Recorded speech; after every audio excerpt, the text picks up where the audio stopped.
You're welcome, everyone. Good morning and good afternoon for those joining us online, both in Malawi and anywhere else here in Scotland, or we might have some people from the Netherlands as well, I'm sure.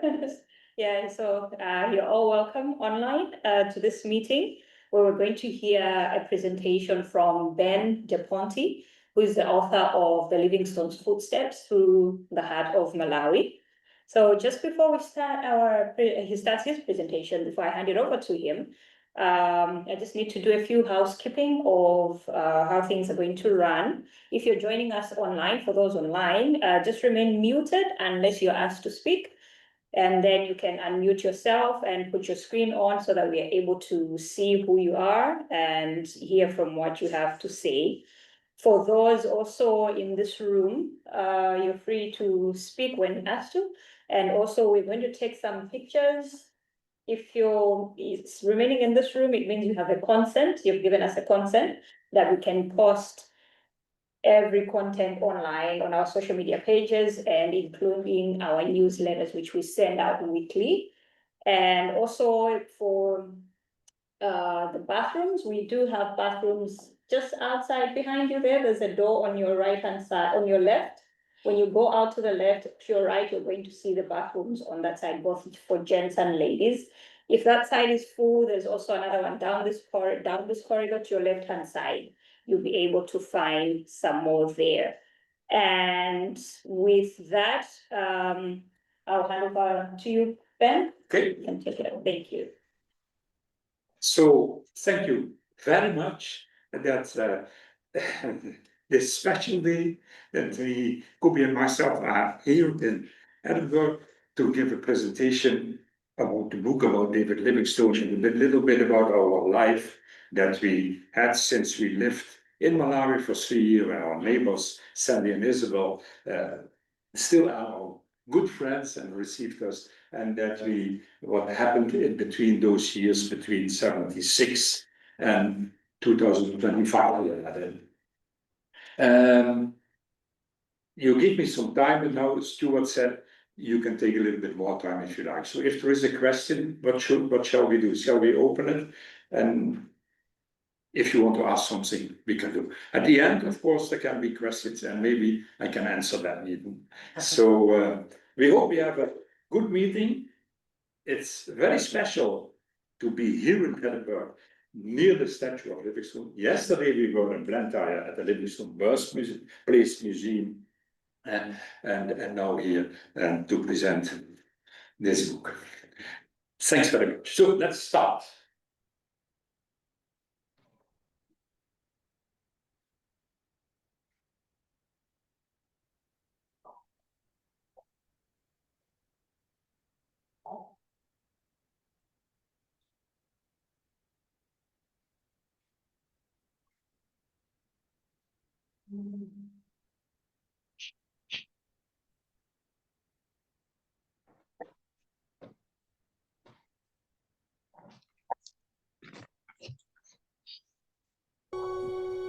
Zonse zomwe ndingathe mwa ine ndekha ndikupempha madalitso akumwamba afikire kwa onse ochokera ku America, Mangalande, kapena. Sorry, I'll just Thank you too. share again. We try again. So I always like to welcome all the people who are joining on Zoom, and especially, of course, there's somebody in the United States is joining. I think he promised, and our friends in the Netherlands. So they can, of course, they have heard me earlier, but now it's in a different way, in a different location, in the Mandela room. And as we know, Mandela once said, if you live in poverty, you can never be free.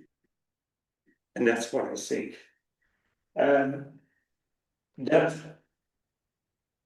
one. And sometimes maybe you can get a little bit emotional because that we lived in Malawi, we worked for the MMM sisters in St. John's at St. John's Hospital, and 3 years in Malawi, and is now still very busy with Malawi, means something, Malawi has something done to us. zonse zomwe ndingathe mwa ine ndekha ndikupempha madalitso akumwamba afikire kwa onse ochokera ku America, Mangalande. Zonse zomwe ndingathe mwa ine ndekha ndikupempha madalitso akumwamba afikire kwa onse ochokera ku America, Mangalande kapena Turkey, amene athandize kuthesa zowawa zonse za dziko lapansi. This is the epitaph on David Livingstone in the Westminster Abbey on his grave. And especially we should think about faithful hands and to help to heal this open sore of the world. The open sore is slavery. And I think from the beginning we should understand that was one big thing for David Livingstone, that he wanted to end that horror of slavery, that should end. We were yesterday in Blantyre, and what the man who showed us around through the museum gave me an extra new impression about David Livingstone. The reason that what he said was that he could survive all those 30 years that he was walking through Africa, most of the time walking, because it was his endurance, that he was from a lower class and that he started working when he was already 8 or 10 years old, more than 10 hours a day. And he had to deal, especially in the Zambezi expedition, where I'm going to talk about later, with middle class people or even higher, and they didn't have so much endurance, and his stubbornness was of course conflicting so often with that what the other ones were thinking. But that's quite often in life, not only for Livingstone, our personal life, you're conflicted because you have a different way of thinking, but if you don't listen to the other ones, you will not reach far. In 2002, I got from Kobe a first print of the American edition of David Livingstone's Last Travels. I was already interested in David Livingstone because I got hepatitis when we were working in Malawi, 6 weeks in bed, and I was reading all the books that were available in the mission. And one of the books was Oliver Ransford's Livingstone's Clay, and he brought me in contact with David Livingstone. And I got an interest, read about him, and when I got this book, I started reading again. And when I came to I must say that this one we know. These are all the expeditions he did. The colors, I think it's more than 30,000 miles that he walked through Africa. But when I reached the page that he died at Chitambo's village near Lake Mangwelu, it was even a surprise that he died, because he already had been dead so many times before. But now it was his final moment and the last time he could die. But what struck me more was that the people who were his companions, like Horace Waller called them his faithful, but I think it was more his companions, his fellow travelers, because without those people he would never have reached that far, and decided to bring him home. And that's a thing that's still common, I think, in big parts of Africa. And you're from Malawi. If you die, they will bring you back to your village, and you should be buried in your village. And those people decided we are going to bring him home to Bagamoyo. And that also meant that the leadership of Livingstone, of course, was not there, but they had to carry a dead body for more than 1,000 miles, and it took them more than 9 months to reach Bagamoyo, with all the problems that will be there if you if you do something like that, carrying a dead body through Africa, and I think that's most probably the most heroic journey ever been taken in Africa. The Africans who carried Dowdy, Livingstone, Dwana Dowdy, called him Dowdy, bring him home. And that struck me, if there has been a relationship like that between those people, we have to do something with it. We've been working in Malawi, and if you go back, then of course you love Malawi, you love people. It's all things together with it, the good things, and sometimes it's also kind of a little worry, but that we have at home as well if you have a family. It was in the time that, and again we are in a little bit the same time, that if people were thinking about Africa, it was the lost continent. And it was always genocide, food crisis, corruption, HIV/AIDS, and refugee camps, and war, of course. But people had the opinion often that if there is in Rwanda a genocide, the whole Africa was a genocide. Only those who go for holiday to South Africa, that's a bit different there. But genocide in Rwanda has nothing to do with Malawi. And in Malawi, we should give them the attention that they earn and an honest view on it. And it also says lost continent, so why should we do something about it? Because it's lost. Sorry. Okay, it's okay. No problem. And then I wanted to do something. So I thought I wanted to know, to look for positive things. There's so many positive things in Africa, and there's so many very nice, positive people. But that's mostly we are not talking about. It's always about the war, the hunger, the genocide. So you can. And then we know Livingstone came on my path. I already had him, and before was left after when he died, he met a great part of the terra incognita of Africa, how it was before. And I had chosen the Zambezi expedition because why did I choose the Zambezi? It had a lot to do with Nyasaland, Malawi, and I also that was the time that when he came back, they visualized him. He was not the hero anymore that he was before. And maybe I'm more into if things go wrong than if things go right. And if things go right, it's too easy.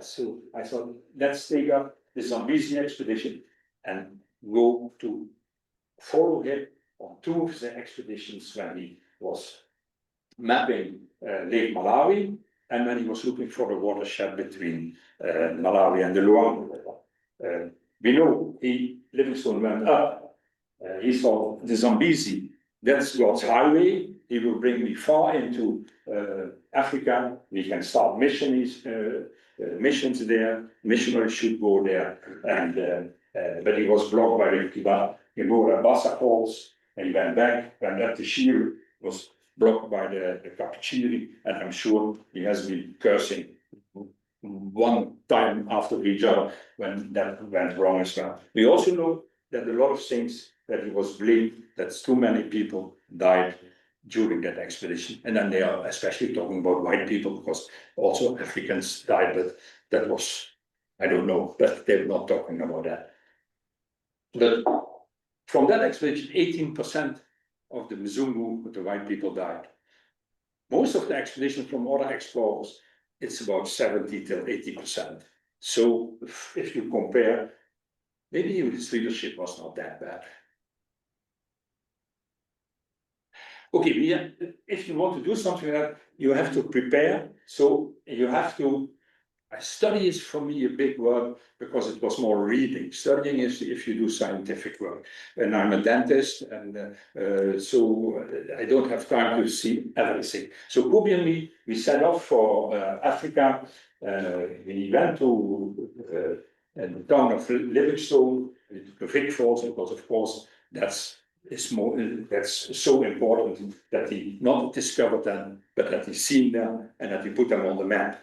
And from that moment on, in Europe, they knew that these falls are mostly over to the water that thunders, the smoke that thunders.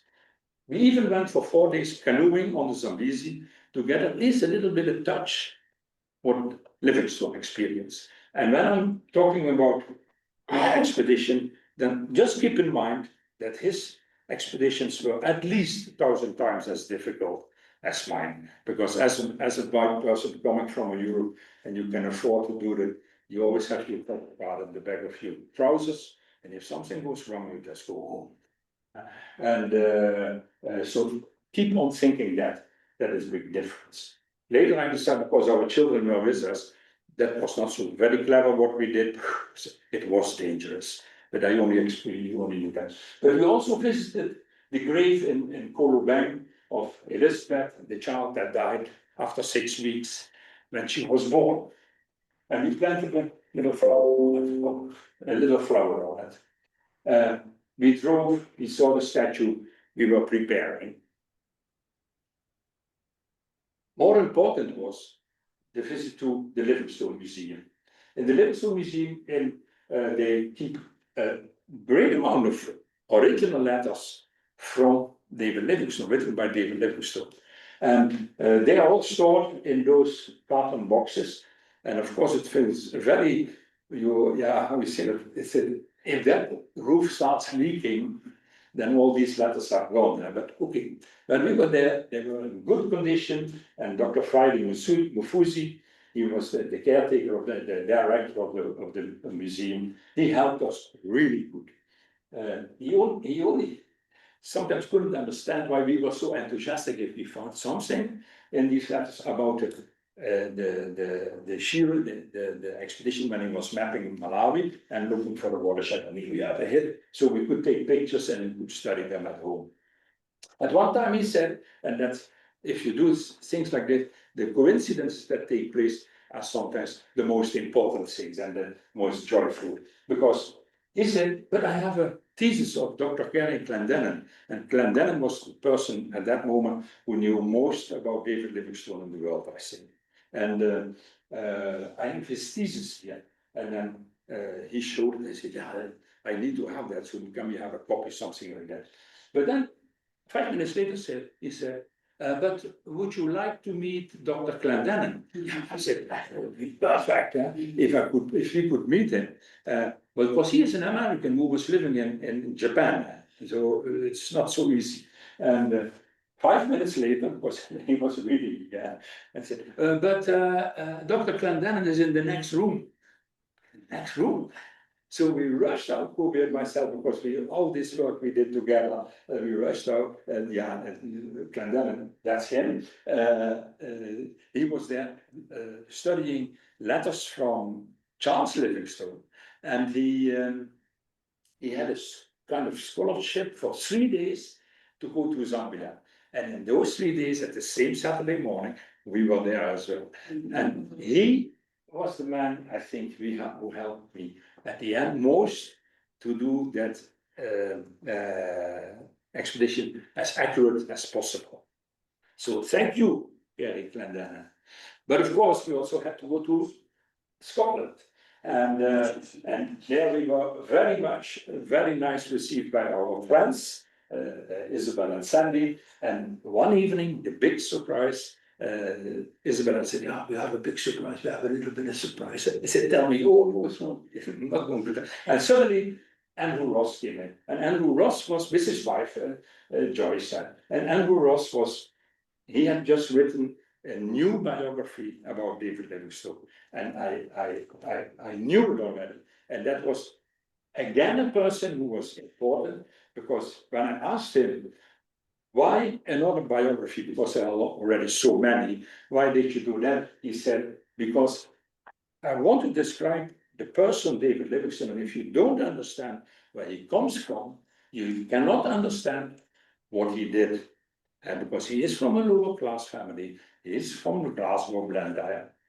And if you go nowadays in a pub in Glasgow, you will find the same stubbornness with some people like David Livingstone had. That's his words, not my words. So that, and we had a great evening. It was just very great. And of course, we were in the museum. There is, of course, a treasure on especially the diary of his last travels. But when Kobe found this notebook, and underneath here, the last words David Livingstone wrote a few days before he died, then suddenly you're very near to the person you are going to follow. You want to follow, and it gives let me say, an emotional feeling at that moment that we together could share that, and that we were able to find those things, and that they give access to all those materials. And of course, there is the big book. I always thought a diary is just a small book, no, 7 kilograms. And when we were reading in it, you just was thinking, this has been traveling through Africa 5-6 years, because then we took it home. And it's still in very good condition. It's only the cover is loose, but this, you can read everything. So those people who have been carrying it in a box, through the rain, through the swamps, it's still there. And of course, when I saw my name in it, this is also a coincidence. And we had to do one more time to go to the National Library. We were again received by Sandy and Isabel, and it was during the festival, so I could make this very nice picture of the people there standing in front of the church, I think it is. And we were studying 2 days in the National Library, and there we found the original map of David Livingstone after he had to go home from the Zambezi expedition.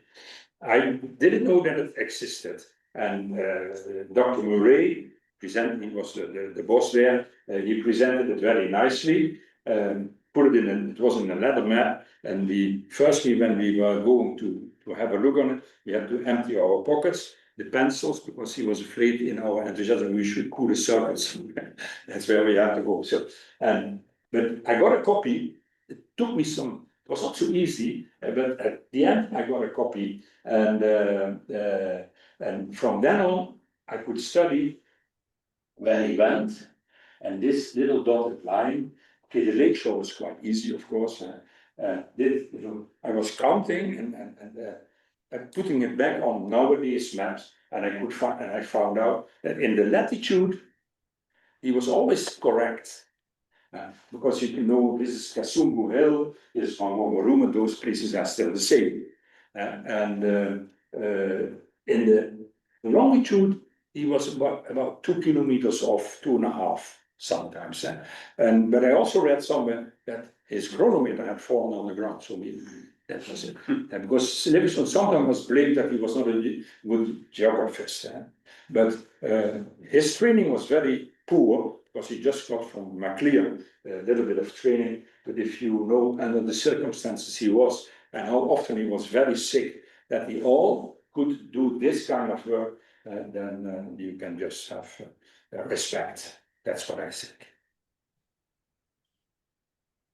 The library at home, filled and filled. This is just only a very short part of it. The house was full of everything from Livingstone, maps, this, that, and there was mail from Japan, from Glendana. There was mail from the National Library. There was we got some from Blantyre.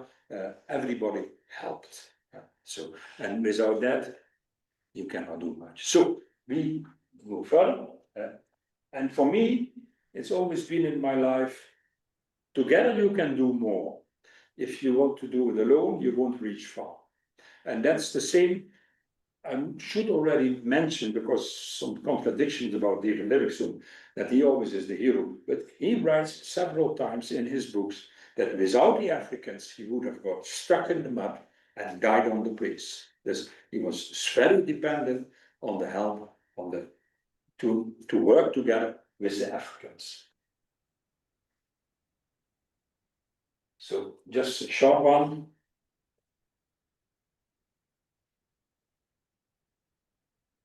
And here you see in yellow on foot, the blue ones by boat, because the watershed is here. It is at the border of Zambia in the Kasumbu Game Reserve, and the mapping, he went by boat with his brother and Dr. Kirk and the Africans. But from here on, he walked, because we come later to that. So in June 2007, I left my beloved ones behind, our 3 daughters, and should be off for 3 months. I had asked Kobe, it would be nice if you joined me the last month. So why? Because it's also nice if you can share an experience, because otherwise I would have been the only one in the Netherlands who have had that experience. And so I was able to come after 2 months. What was I going to do? I was going to search for positivity in Malawi. I was trying to find back traces of the great slave route from Katanga via Niassa to the Indian Ocean. I was trying to find that watershed again, of course. Livingstone had already said where it was, I just had to go there. And I wanted to find the most northern place when he was mapping Lake Malawi, Lake Niassa as he called it, in Mongwina Bay. He had sorted out together with Glendennett where that should be. And I also wanted to see if there were changes, what has changed since he was here. And yeah, there's still traditions the same in Malawi as far as I could see as passing by, because you're passing by.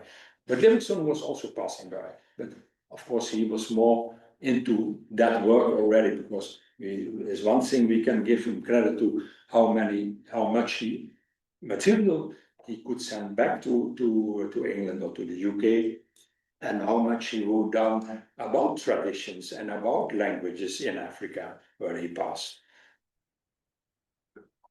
So to do something like that, then you have to find people who help you, and there's a lot about in the book how it went wrong in the beginning, that I'm not going to tell, but at the end, at one moment, it's Christopher Bota, the one who he is a plumber, and I found him in the first little lodge where I stayed. He was working in the garden.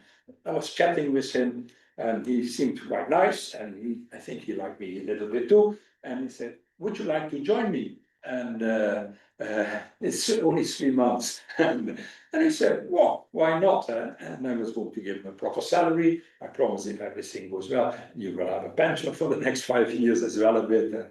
And we had to find a driver, because in the beginning, I was thinking, yeah, I need people to carry, because we had a pile of books, we had a lot of maps, sleeping bag, tent, and proper food, proper and clean water, because otherwise I wouldn't make it far. And so I was thinking about a donkey, but people say, then just take a car. It's much easier. Sam was the driver, and then was another one that you can read in the book. So I had to arrange it just when I arrived at Lilongwe, and I had to arrange the maps there, because the one who was going to help me had promised me the maps would be ready 1 to 50,000, that I could follow it properly, but they were not there. You can all read that in the book. And we go to Nsanje, deep down in the Shire Valley. There's the church where my uncle, my father's cousin, he said mass in around 1930 in that church. And he was the one who also, when I was very young, infected me that maybe you should go to Africa with them. And at the end, I did it.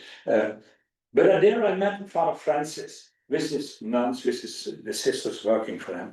And I think if I'm right, it says something like, even if you have HIV/AIDS, you should care for each other. Yeah. And so I talked to Father Francis, and I said, so what are you doing? Or he said, I want to have an anti-sisters nuns to that people get tested. It was 2007. ARVs were already available in Malawi, but people were not so much using them, and they were anxious to be tested because it had, of course, they had to explain who were their partners and all those kind of things. But he was doing a lot of work on that, and so I asked him, but what do you also see results? And then he said very simple, I have less funerals. And that's, I think, a very easy way of statistics, not with a lot of extra input. No, he had less funerals. And he did a very positive thing with his sisters. We left there to start walking. There was a flag. Every place we slept, we left a flag. It's very good material. So if you want to follow the Livingstone expedition, just follow those white flags, and maybe you can find some back.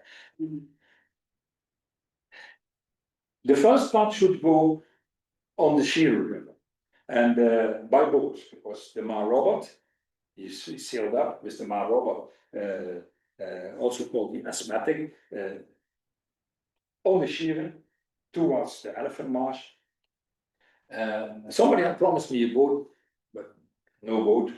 And then Father Francis said, but the police have a boat. And this little boat was there, and they had a boat with no petrol. But we had a car, and we had Sam, and he could go to Bangwelu and buy some petrol on the black market because there was no petrol in that. Hardly any petrol, I must say. And so we could go with the policemen, they were going to sail us up the river. And the funny thing was, when thinking about it, I was just thinking, when Livingstone was here in 1859 for the first time, there was only one boat with an engine on the ship. And when we were sailing there, that part, there was only one boat with an engine. So, okay, people wanted to have us on shore because they hadn't seen a boat with an engine for 1.5 years. And then, of course, we couldn't go. But the nice thing was, President Bingu wa Mutharika was his first term. He said at one stage when he started his term, Malawi is a poor country, but we are very rich in agriculture. So he put a lot of effort into agriculture. If I'm wrong, you tell me that. That's good. And what you could see, those trap pumps, they were pumping all day long. We go to the gym to have some exercise, but they were pumping water, and there along the shield, they could have 2 harvests a year in those days. Maybe things have changed again, but when I was going through Malawi, there was a lot of positiveness because of that precedent. We put our tents there. That bridge across the one arm of the Shield River was washed away, and you saw all the people in their little ferries crossing, and the people who were sailing them. No, they had quite a good job. I couldn't go. The police didn't want to go through the elephants. It was too scary, too dangerous. They didn't know where to find, and they were right, because David Livingstone got stuck in the Elephant Marsh 3 times, and one time he was there, had to wait for 6 weeks before he could continue. But on one day, it was one he was just counting 800 elephants in there around that boat. What I think that Elephant Marsh is such a beautiful piece. Was later I went with the boat through it with Scopy together. Such a beautiful piece of wetland nature that you really can compare with the Okavango Delta, but then small. But what I also saw was that the way of fishing, hitting the water, driving the fish into the traps, and the way of they use the nets are the same as how Livingstone described them. And it's only, this is of course an island, and those days, and Livingstone's days, it was from the boaza tree, they could make those nets, but they rated them with stones. So it's only the closest of the people I think have changed, but the way of fishing. I reached the Kapchiri Falls when Livingstone got stuck again on its highway to the inland of interior of Africa. And nowadays there is a power plant. No, of course, you can imagine you cannot pass visible. But the thing is, my problem is sometimes that I want to do something I shouldn't do, and I want to stand there to have a good view and a good experience. But it was slippery, it had been raining, and I went there, and like Christopher, and we had a guide from the village. He said, "Don't do it, it's too dangerous." And then suddenly they opened the doors, and I had to run. And of course, I fell down here. My foot got stuck. The water was rising.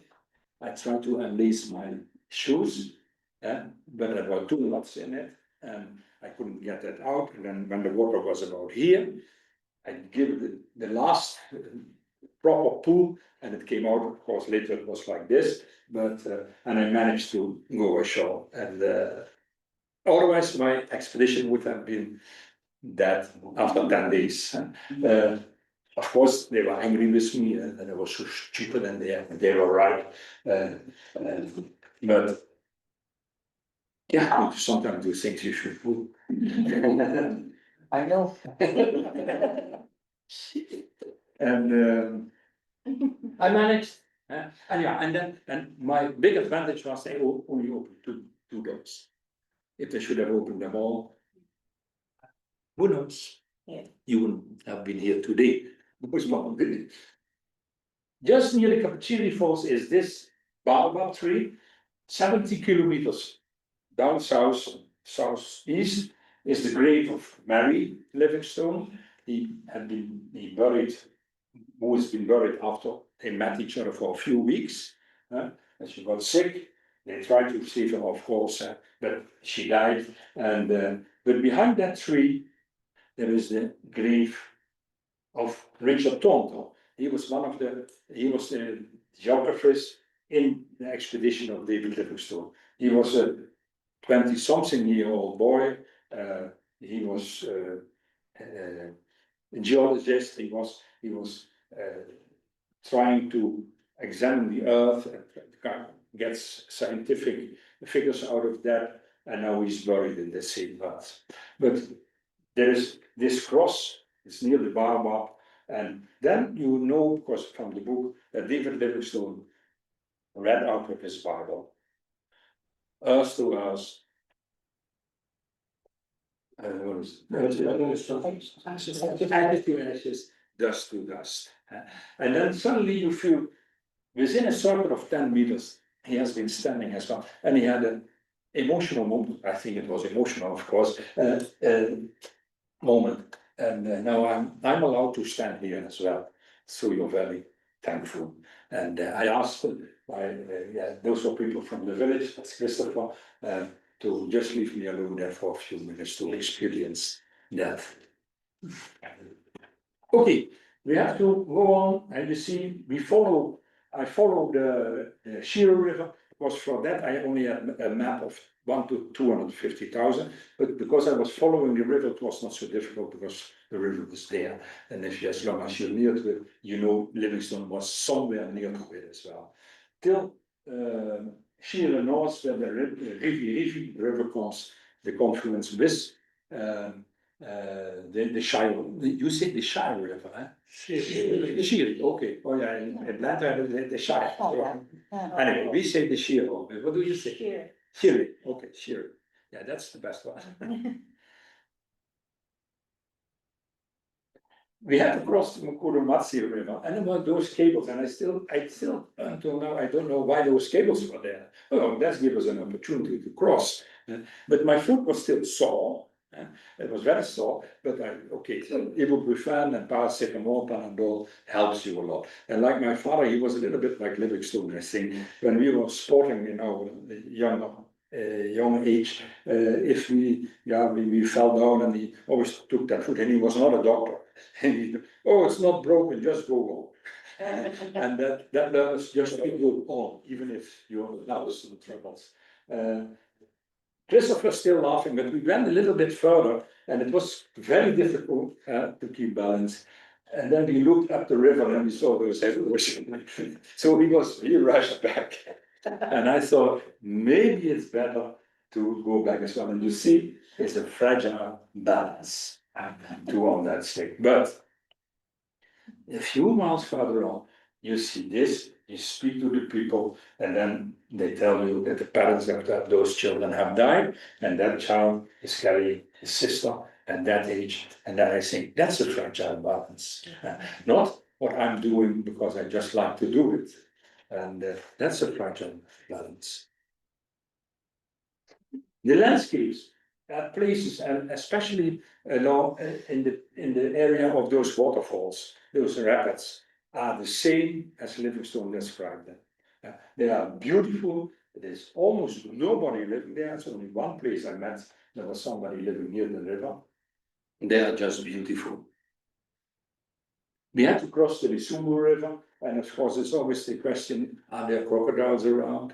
But yeah, I see these people sitting here. Is this a place we can safely cross? And if they say yes, we just did it, and we survived.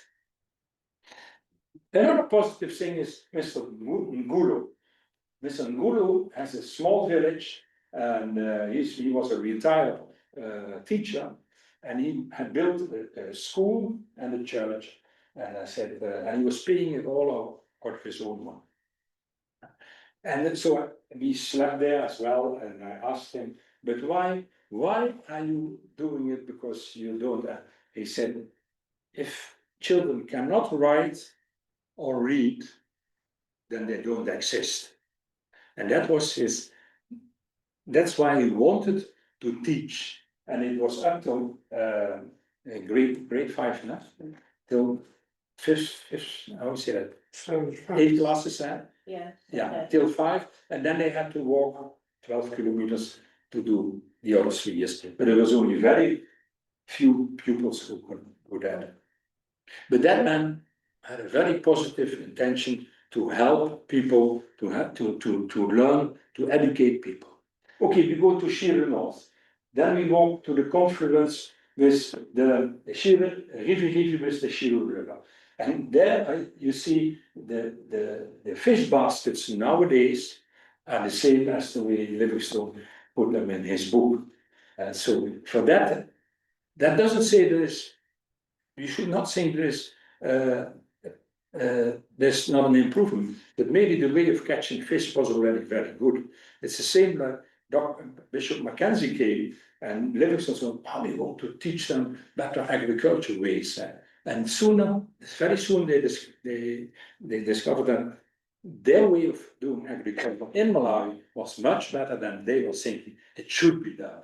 So people know a lot, and we don't always have to give them some. And of course, it can be very nice if you sit in the evening, see people crossing in the setting sun, then you enjoy. But also, further on the river, I met this lady, it was a Gogo, with the children, very poor, and that was the only food she was remaining, and that was only in July. So then you know, from now, you still have to go for a very long period. And it was so poor, really so poor, that was before I left, I had made a decision, I'm not going to give her money, because I don't know where that ends. But I thought, if I don't do anything for this lady, maybe she's going to die of them, they are all going to suffer. So this was the only place I did something. And I don't know if it was enough, but that's what I could do. The funny thing was that 5 kilometers, 5 miles further on, it had been a drought there, so that was the harvest had completely, they didn't succeed with the harvest. And those women, they got maize from the government, and they were making these big pots for the children in the village. So it's sometimes just a very small distance that you can survive, or you're going to die. And then, after so many weeks, Sam, you see, he was the driver, we were walking, Christopher looks like, and there were some things that I had to send him home. I said, we cannot continue because it's too dangerous. But he was a very nice man and very clever, and he used to, most in Buga, and he gave me a lot of information about history, about Malawi, about traditions, but yeah, the nice thing was that when we left him, he said, "Yeah, sorry, Sam, but they cannot go on further." And then it was very easy at that. I said, "Oh, I'm going home. I have a welding shop at home," and then he said he had 3 wives. So I said, maybe you should bring them a present, take a present for that. Oh no, I'm not going to do that. No, because then they will not be happy. I said, oh, no. So I gave him three chitanges for his wives. So the next morning he phoned, because we had in Chile, so we had contact, and he said, and did you give the presents? Yes, but very reluctant, but they were very happy. We walk on through the villages, and as you see, they're still using far away from the town, those days, those clay pots. And Kobe made a nice illustration from it, the watercolor, and Kobe made the illustrations in the book. And nowadays, it's not so many clay pots anymore. And then we think, they should be clay pots, but I'm sure this is much easier for them to carry a bucket of water than a clay pot that's also heavy on itself already. Kamambaland were people in that period looking for mwera, small rats, small mice, and it's delicacy for them, I think. And so they boil them in the evening, and of course I tried one as well. Not that this was so much taste, but at least I should give it a try. And it's not, I think it's in Ngoni and Chewa. Like the Timbuktu, if you talk about that, I say, But if I talk about that in the Netherlands, I say, who's going to eat that? Then I say, when I'm in Malawi, and I say, at home in Europe, we eat snails. Then they say, who's eating snails? So it's always, where did you grow up? Beautiful landscape. And to find our way, we had a few different maps. But this was the most important, the 1 to 50,000. And I could get them, read it in the book. I had to do a little bit of corruption. Otherwise, I had to apply. They said, and it takes 2 years, and then you're a spy, and all those kind of things. But I could manage from Chewa, I had 1 to 50,000 maps up till north of Nagatabe. And that was very important. But if you look, let's say you have to go to Mdunga, because that was where Livingstone was as well. Then you see Mdunga here, Kapota, and then we end up here, and the car ends up there, or there. So sometimes when you have arrived, you still have to walk for 5 kilometers, because there was no contact by telephone then, and people said, no, then he must be there, or they had seen him passing in the car. But okay, that also makes it an adventure, of course, and it's too easy. Then, and then I think I made the most beautiful picture. That was roofing day for the schools, and all those pupils came there with the straw, with the grass, and yeah, they are always happy. And I always say, if you're just walking, I was always busy, of course, looking what has changed. There was never a moment that I really could relax, but I could enjoy.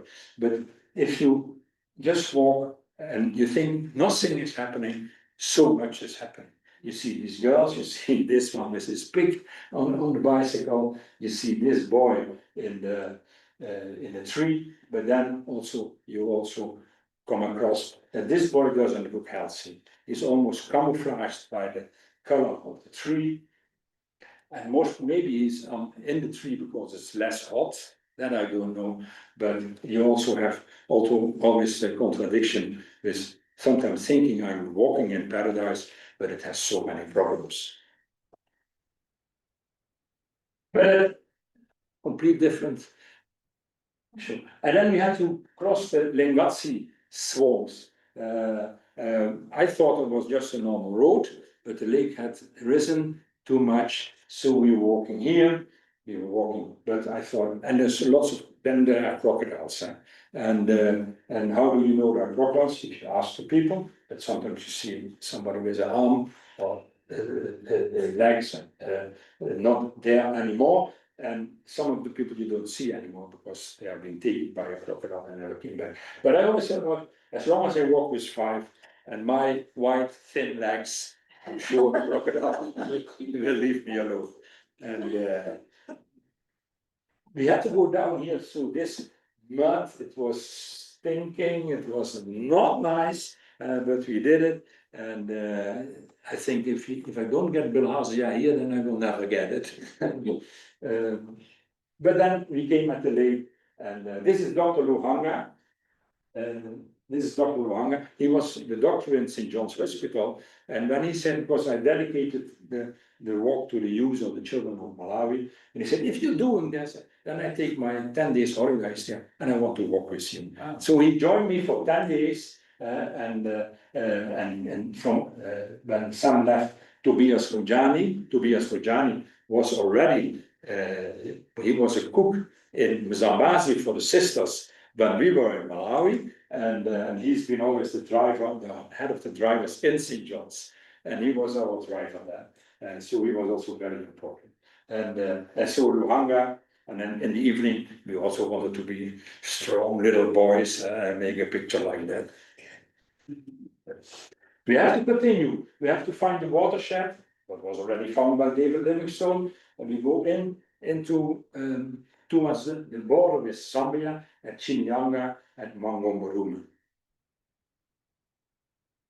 We leave the lake and okay, that doesn't matter. And then we know Livingstone writes about Molamba. Molamba, there he went inland, and there was a very big baobab.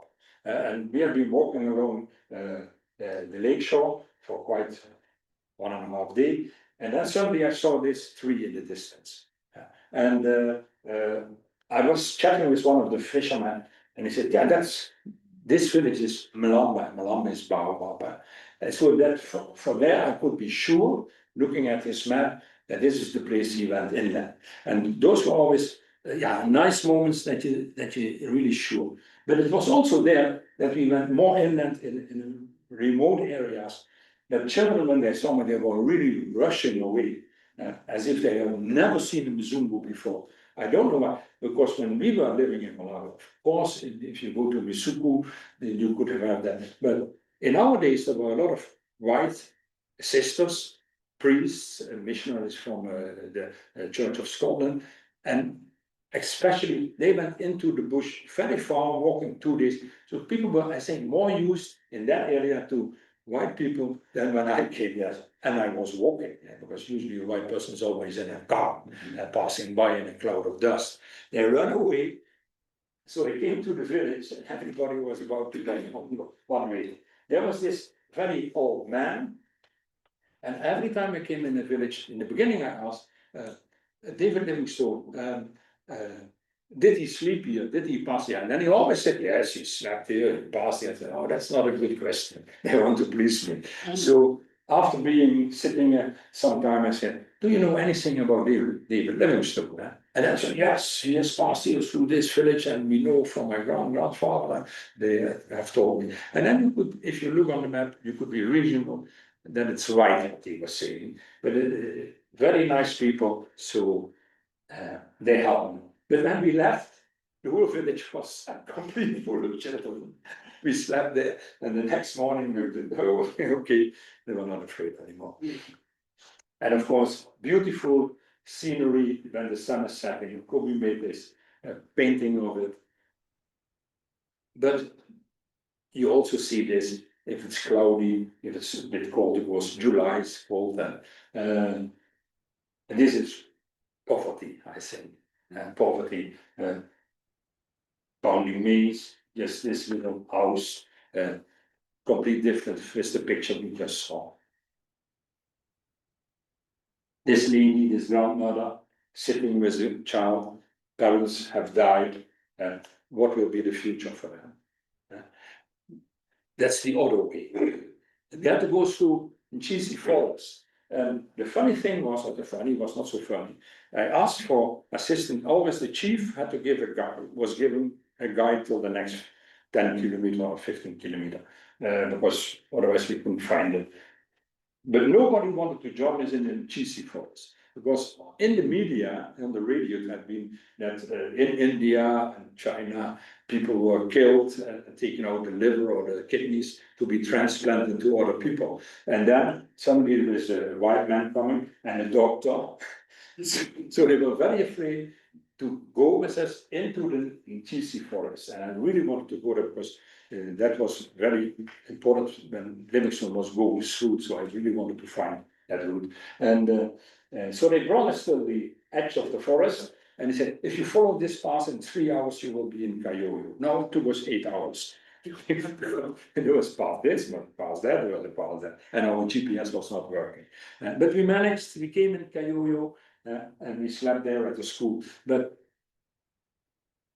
up country, this is how they had to study.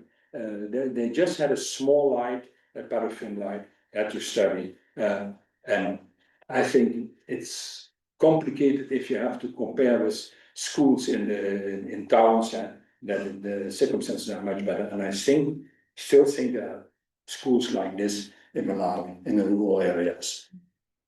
And those ladies, it was 50 or 60 of them, they had to wash, there was only one bus every morning. That was it. What Dr. Luhanga said to me, he was from Karonga, he said, walking with you has given me insight how it is if you live in the rural areas and if you get sick and have to walk 20 and 25 kilometers to find a dispensary or a hospital. And then you still have to wait maybe if there is Mankwala, if there is medicine there. And so it has given me a different view on the patients I'm treating if they come from far. I didn't know because I'm raised in Karonga and I went to school, I went to university. So, and of course, at this school was a beautiful school. They asked me to give a lecture, and of course, then you talk about the Netherlands, David Livingstone, the Netherlands, and that our national airport is below sea level. But the funny thing was that they knew already. I was explaining and talking, and then, no, that you know. But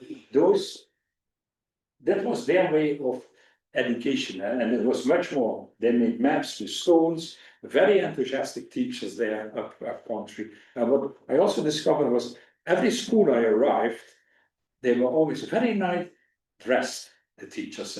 I think, they wanted to make the best of it. But of course, they didn't have often enough materials, but they found these ways of teaching people. So I think they should get a prize from the government. Kotombo school education first. This is the same as Livingstone described the hall. You have the one with the long extension and the short, and it's still being used in Malawi nowadays. And this traditional up country is all like that. People pounding maize, girls fetching water. If the sun is shining in the morning, it's so beautiful. And you have to work together. So you find I was helping this man for about 1 minute because then I was finished. And he was doing that the whole day, making planks and to sell them, making quite a good living, I think. But of course, he also cut a lot of trees for the deforestation. One of the big problems in Malawi. Making charcoal and selling somewhere in the bush. They were walking for 3 days to earn their money. But in the central and southern area, very fast areas, almost no trees left. In the north of Malawi, it's better. It's still. We reached Nkota. Of course, there's a mistake in this, but we go to Nkota because I was really sick at one moment. I got really sick after 6 weeks. So I had to decide I have to go to Nakota to recover for a few days. I was vomiting and diarrhea and all those kind of things. And there is the Livingstone tree. There's 2 trees. The Livingstone sat under it. That's of course the man with me. And he made a treaty with the Jumbo and the chiefs of Malawi that they should stop the slave trade. But before he had left Nakota, they went on already, so it was not much use. But it was here that he said, "Oh Lord, how long shall this horrible slavery last?" Because on the banks of the beaches of Lake Nyasa, there was only dead bodies, smelling. He was completely confused how it is possible. And here they were crossing with their doors to the other side to bring them to the Indian Ocean. And there I met Chief Mwasi. I don't know if you're familiar with Chief Mwasi. And Chief Mwasi, he was a paramount chief. He was in prison, and that's also in the book. But the nice thing for me was that Chief Mwasi, we chatted for quite some time. He was the grandson or cousin from Chief Mwasi. Livingstone is writing in his book 2 pages about. And I didn't know, of course, but I just went there because we had to go to the chief and say, "Yeah, can we sleep here?" And then he explained, and he was a very, very special man. He's passed away in the meantime, but he was already 90, I think. And so we went to Kasungu, here in our tents, because we wanted to go to Wangomu, because here is the watershed is the Luangwa River. From here it goes to the Malawi, and then they didn't want to let me go, but I was pleading, and if you ask long enough, they gave me a few scouts with a gun, because it's everything is there, it's elephants, lion, and even that. But we were walking through a landscape in thousands of years, nobody has been there, I think, maybe the ranges, but it's unspoiled, very special. And in the evening, we made our camp, but it was at the border with Zambia, but we had to be very careful, because there was poachers coming in from Zambia, and poachers have guns, and they have guns, and they have to catch poachers. So if you're sleeping in your tent, we could be attacked by poachers. So everything you hear at night, but I felt quite comfortable with those strong people with their big guns, and but it was very nice. So Wangombaruma, this big rock, Livingstone slept about 1.5 kilometers north of it, and he describes this rock as well. So yeah, then I think I have to go. So in the early morning, Christopher didn't join me. He said he was a little bit fed up, I think, at that moment, because he was perfect the whole trip. He said he wanted to rest a bit.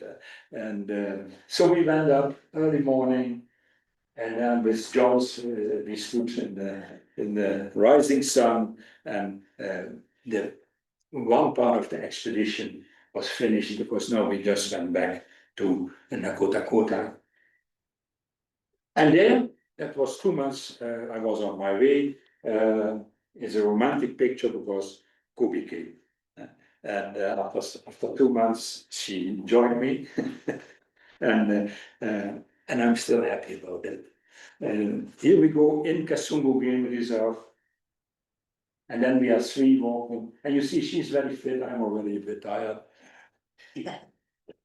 This Christopher, the nice thing about Christopher, because he was always saying, when you're walking too fast, and he said, when the lady is coming, it will be better. But you could also walk fast. But you were a very good team, the 2 of you. And we formed those all rock paintings. And it's near the chief. The chief, you always have, in the beginning I was thinking, oh, we just put our tent somewhere. Wild camping, I think it is. Oh, no, that's not allowed in Malawi. We first go to the chief, and you ask, and if they say yes, okay. But sometimes the chief was not there, they had to wait, but we waited. And there at in that area, the chief said, yes, you're welcome. But you put your tents next to my house because then I can protect you. So they were very nice, and it was firewood, and that was an area you could just see. There was plenty of food, but there was the old slave trade going underneath that hill. That was about 100 meters from this place, and then you see suddenly slave trade, yeah, thousands of people and so many. No, it is only about that, because they always walk behind after each other. And they always know oral history from their parents. I've met people who told me, my parents, no, I heard from my parents that their parents were taken away and that this little child was left alone there. And that sometimes, it's not compared completely, but when there was 1 million orphans in Malawi, that's what they said in 2007. And when Livingstone was there with the slave trade, there was also a lot of orphans left behind. And some of them survived, a lot of them died. Livingstone writes, for every person that reaches the Indian Ocean, at least 9 have died. And that's what he said. So East African slave trade has been bigger than the Western to the Atlantic slave trade. Only we don't know so much about the Eastern slave trade. And as you can see, from that moment on, I was not the most important person anymore. And we interacted always very nice. This dry season was really there. Yeah. But farmers had done their work, and I say every artist, every sculptor in Aruba must have been somewhere in Africa to see these figures, because then they said, I'm going to hurry. And we skip this a bit, but you see what I mean with this. There's also sorrow. There's a lot of nice things, but there's always also sorrows.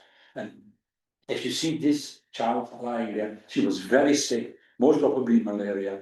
And I tried to please do something about it, bring her somewhere to a hospital, but that was 20 kilometers. My husband is coming tonight, and I couldn't do anything.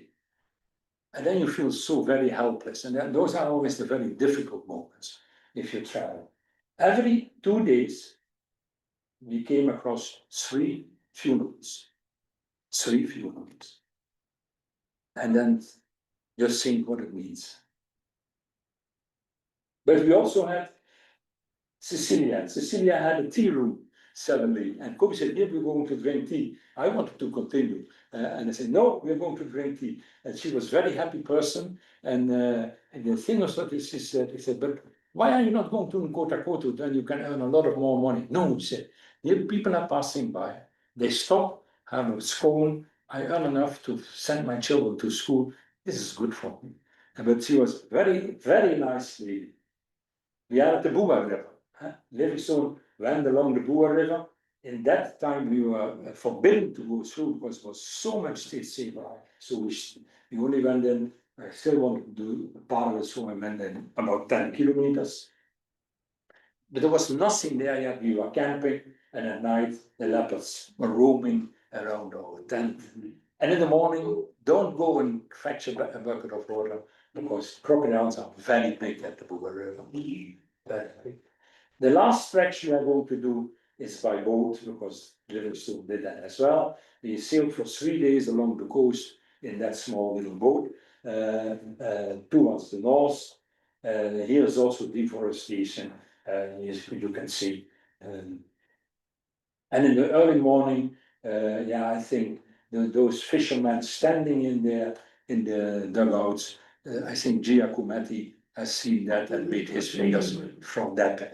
People in Malawi, Kobe made this beautiful painting from the fishermen.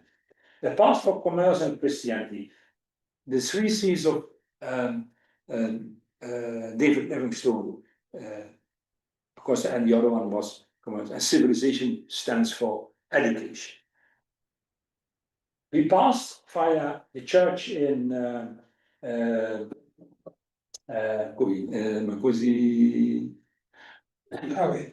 Vadalia, yeah, old Vadalia. Most of it, I'm not sure, the first stone church in Malawi.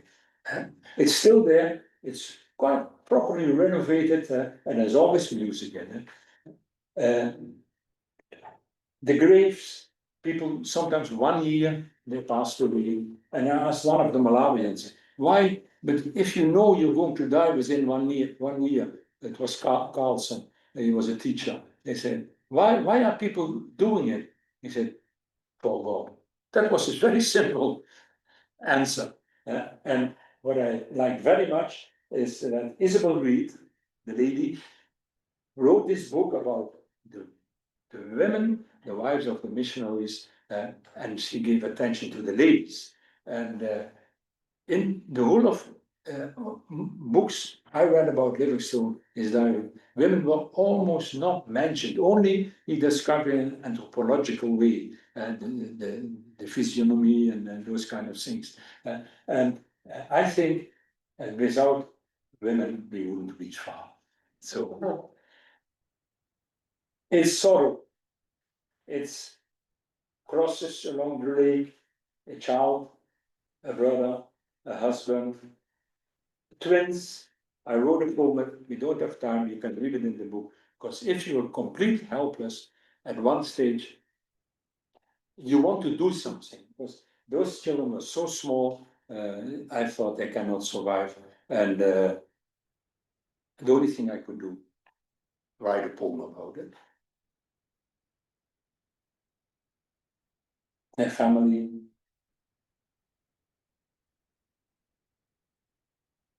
It's nowadays Malawi, it's not from them, this is from last year.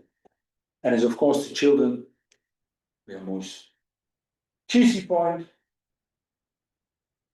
Last flag. Mountain, behind is Mangina Bay.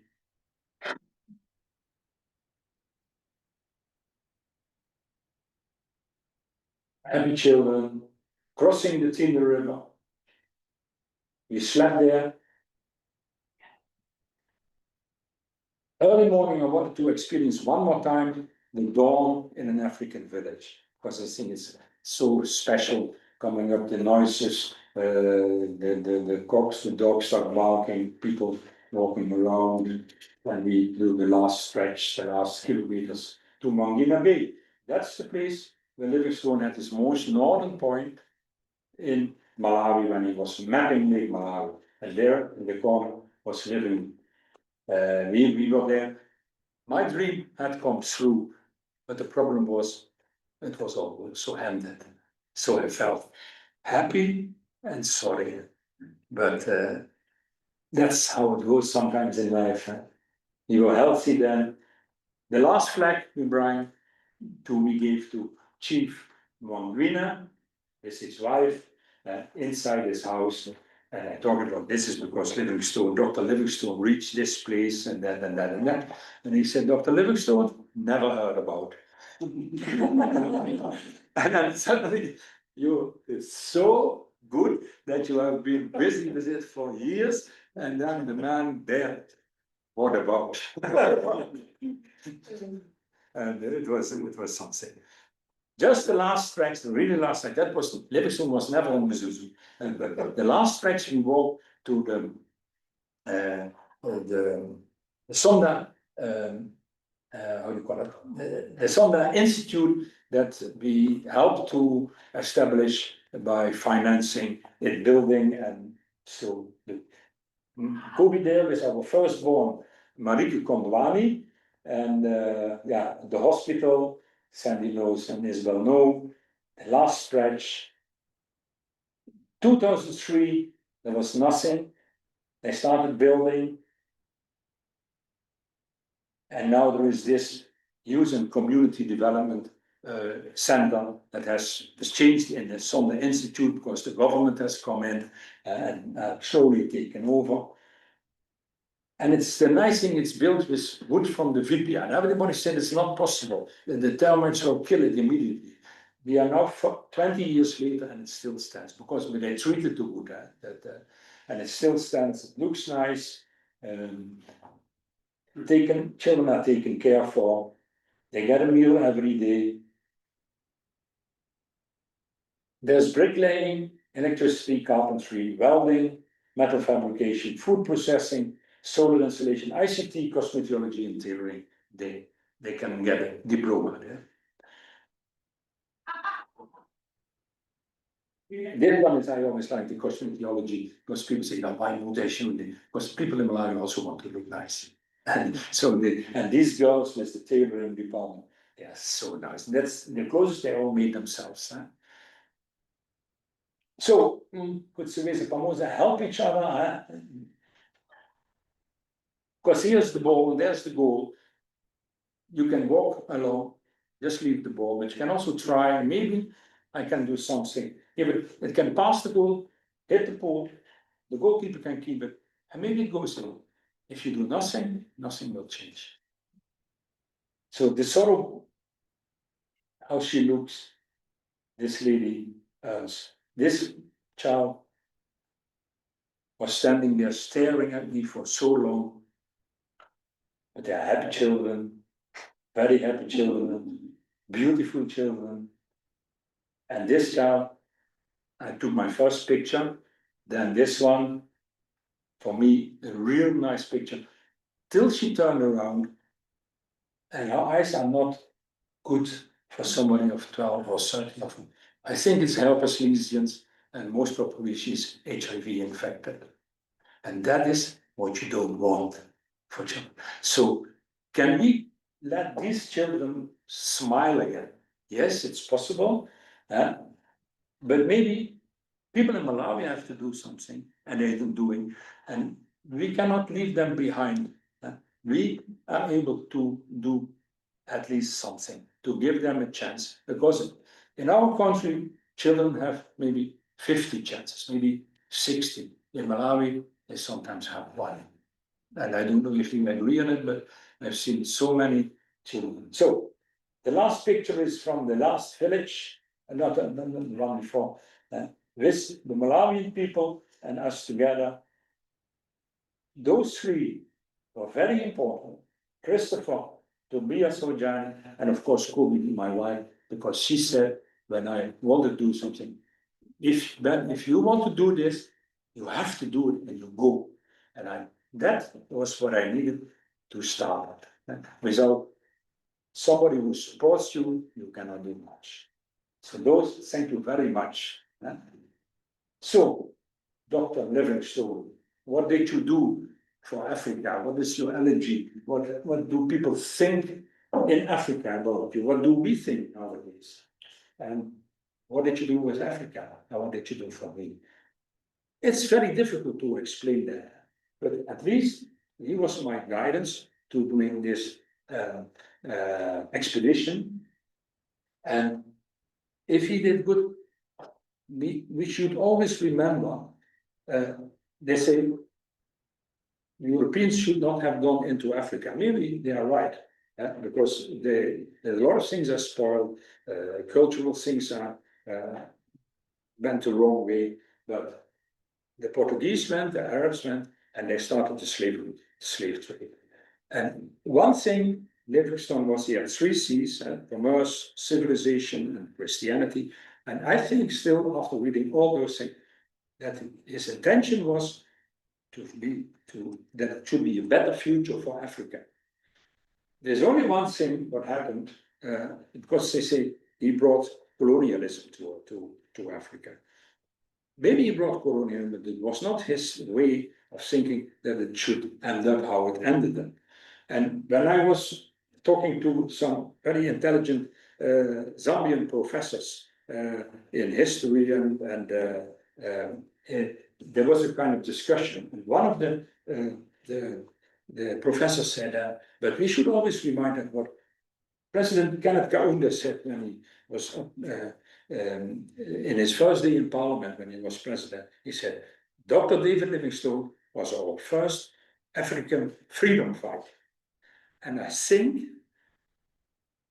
he was a bit right. But so, because on his grave, my book there, because he had the 3 C's, But what happened that after the Berlin conference and people from Europe, without even one African at the table, divided Africa. You can have this and I get that, as if it was their own country.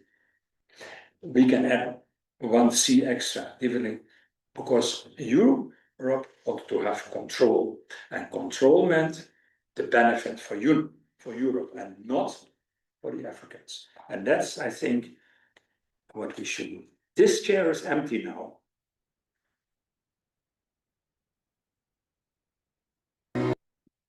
Okay, one back, because that's the end.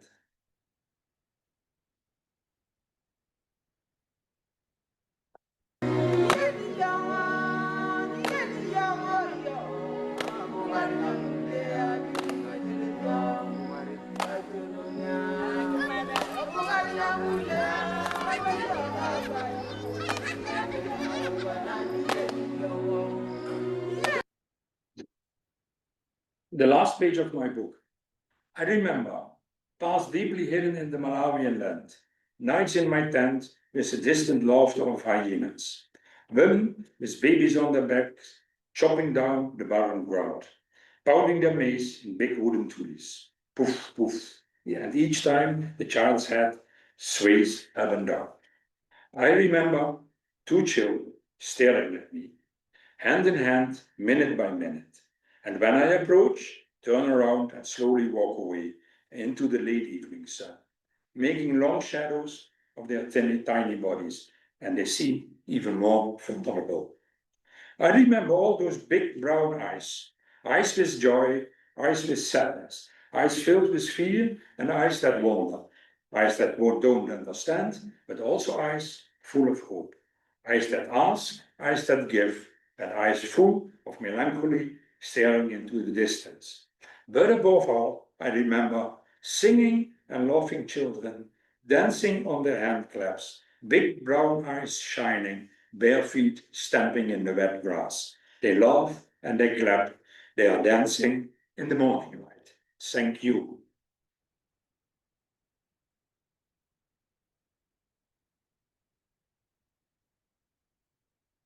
Ben, thank you. It's been absolutely fascinating. Lots of comments of appreciation online from Lucky Katundu, from Heather Kubi, Janet Parsons, and Pat Bryden. We'll come to questions in the room and online just right now. In fact, one has come from Albert Shara, who describes himself as a researcher. And Albert's in the library in an open plan area right now, so we can't turn to him to hear the question from him. But he says, Ben, that thank you for the presentation. I'm wondering if your expedition involved visiting urban Malawi, Blantyre, Zomba, Lilongwe, and whether you saw the link between Livingstone's expedition and urbanisation in Malawi. The slides are devoid of that urban touch of Livingstone's story about poverty. The thing is that I followed the expeditions of Livingstone, and I was, of course, in Blantyre when I had to start, and in Lilongwe when I arrived. But his expeditions didn't go to these towns where they are now. I passed the Zomba Plateau, let me say, west of it, and Zomba town is at the other side of the Shire River, and so I wasn't there. If what Livingstone he wanted to start that missionaries could have a place where they could spread the word and try to improve the people of Malawi or Africa, and his influence urbanization, I don't know. I really cannot. I don't. I only know when we lived in Malawi, there were 5 million Malawians, and I think there are over 20 million now. And that means a lot of urbanization has taken place. And Mzuzu was then at 30,000, but just a few buildings, and now there's 200,000, something like that. So it's a big difference. Thank you. A couple of people online are commenting that they've not managed to pick up every word, but it's wonderful with the technology that we've still managed to connect with the Netherlands and Yeah. Malawi and the United States. So it's a great thing to be able to broadcast it online. There is a recording, and we'll be making that available to all participants afterwards. And we know that people found the videos useful. Would anybody like to come in with a question? Charles? Thank you very much. I found it very interesting. I had the privilege of growing up in East Africa. And in your lovely map after the Paris conference, there is a kink in the line between Kenya and what was Tanganyika, because Queen Victoria had promised her nephew, the Kaiser, a 6,000 feet peak in his empire. So there's a kink, and it's in Tanzania's kink. But that's not really the point of my question. You alluded to the notion that people see Africa as an entity. Yeah. And do you not put that down to the fact that you see Africa, which is part of the globe, in a two-dimensional map, which then accentuates the northern and southern parts, so we don't realise that there are 53, 54 countries there. But my real question is this, it's got two sides to it. In your research, did you come across any works written by Malawian people about their perspective of Livingstone and to Malawian colleagues? I'd love to know what Malawians think about Livingstone. We are great, I can see it around here. The bats cry, pick this up a moment. They're all written by Europeans. Yeah. So what do Malawians think of Livingstone? You want to answer? Oh, I'd love to hear a variety. Maybe I should first give one thing what really made me very happy. When I finished my book, it was November 2019. I was thinking, what I'm going to do now, because you want to do something. Because I was really struck by that they brought him home. I'm not going to walk that, but they cannot do that every time. Maybe I want to find out where exactly they went, and maybe write just a small book about it. And in the same month, my book was published. Patina Kapa, a Zambian writer, wrote about that last piece of what the Africans did bringing him home.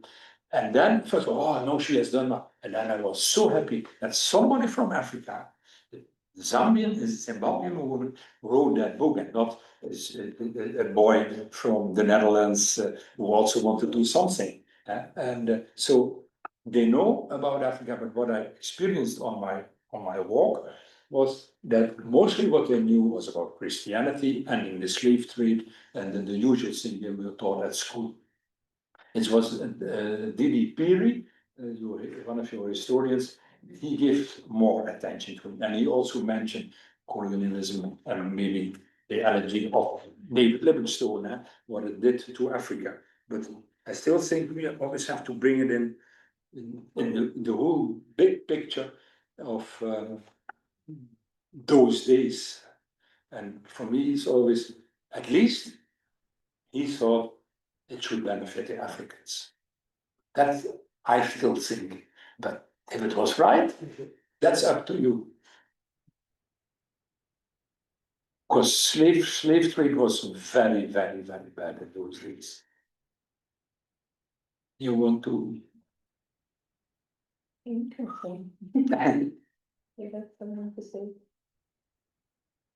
As they say, most of the things that people still have in mind, they're those that they will only learn at school, and it ends there. But the people that have written about it, as they say, deeply, who have gone deep into Livingstone's life, and there are things that unless you go to a museum, that's where you get to know more about it. So school children are still learning about it in the schools and when they visit the museums.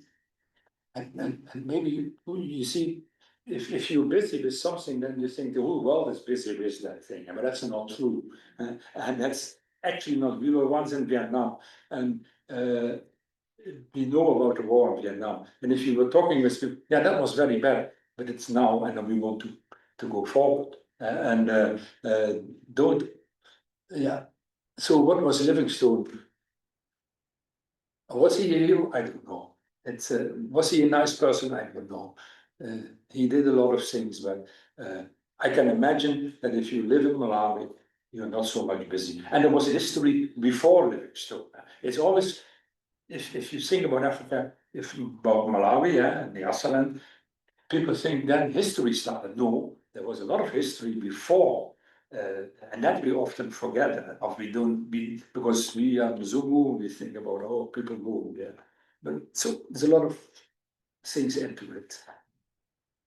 Ben Lucky Kutundu, thanks you for the impressive presentation and wonders when the book will be available in Malawi. Yes, there's now 85 books in Malawi, and there's 250 on its way to Malawi. And it was the Italian priest, Father Gamba from Malacca, Pier Giorgio Gamba.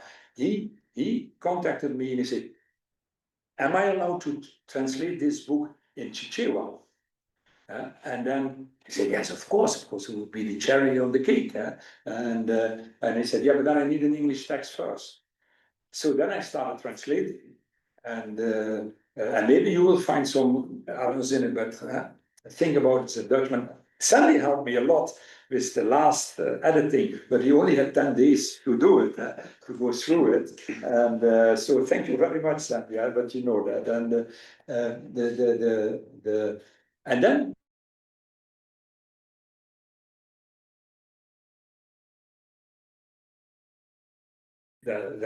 and Faragamba wants to have a Livingstone museum in Balaka, because if you know Balaka, that road with all the pubs and quite some prostitutes, and he said there should be a place in Balaka that's different, and they already cleaned up a piece of land, and he's already building a museum. So the Livingstone Museum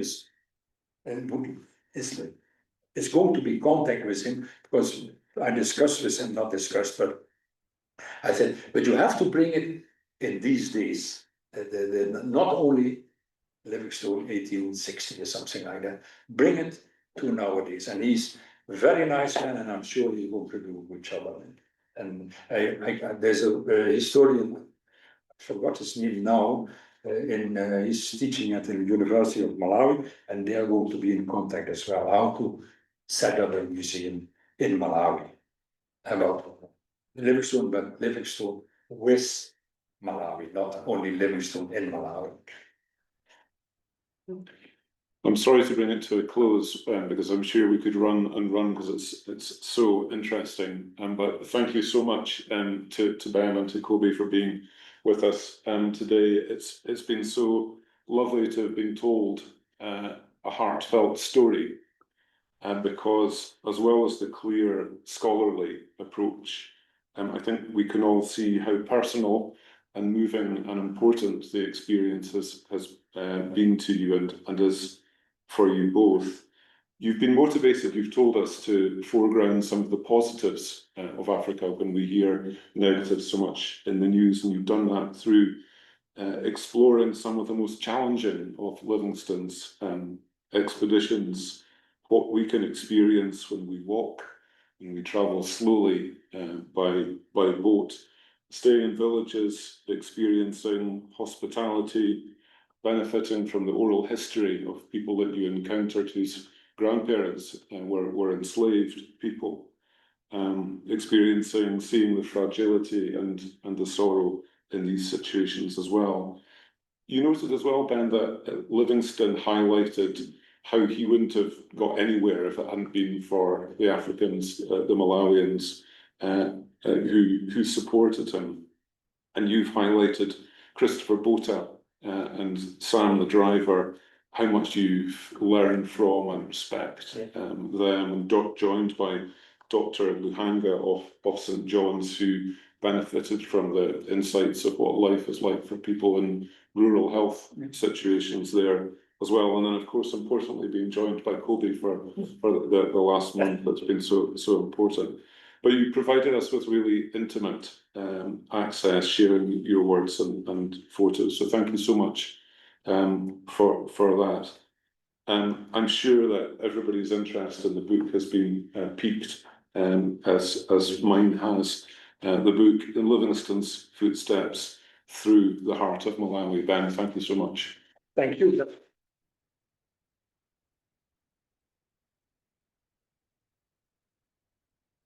Was it okay? Was it okay? Thank you to everybody for joining us online. We much appreciate your participation, and we'll send the video of the event today. Thank you. Take care.